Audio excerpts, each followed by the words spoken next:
It's a long-term deal, and I think it puts everybody in a really good position, especially as it pertains to security and minerals and everything else. On social media, he credited what he called a very productive meeting with the Secretary General of NATO, Mark Rutte, and as a result, he will not be imposing the tariffs that were scheduled to go into effect on February 1st on European countries opposed to U.S. control of Greenland. Rutte also declined to discuss whether the U.S. would be in control.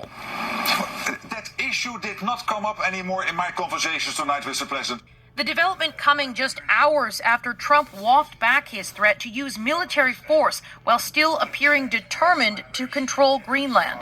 And I'm seeking immediate negotiations to once again discuss the acquisition of Greenland by the United States. I don't have to use force. I don't want to use force. I won't use force. They have a choice. You can say yes, and we will be very appreciative, or you can say no, and we will remember. In his speech at the World Economic Forum, Trump denigrated NATO allies, questioning their military capabilities and commitment. But the problem with NATO is that we'll be there for them 100%. But I'm not sure that they'd be there for us. Saving particularly harsh language for Canada.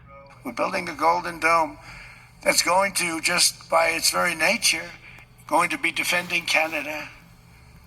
Canada gets a lot of freebies from us, by the way. They should be grateful also, but they're not. Trump's willingness to reach an agreement may be motivated by another key factor. Markets closed down significantly on Tuesday as investors appeared spooked by Trump's hostile rhetoric toward Greenland. The bond market and the stock market really have a lot of influence on him. And when it goes down almost 900 points and people do interpret it as a sell America trade, that may well have been the reason he backed down. After Trump announced he had a framework for a possible deal, markets surged.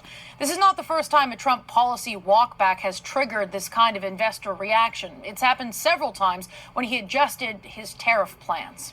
And yet, Katie, we still don't know very much about this framework for a possible deal. Yeah, the head of NATO would only say it's about trying to meet Trump's vision to improve security in the Arctic.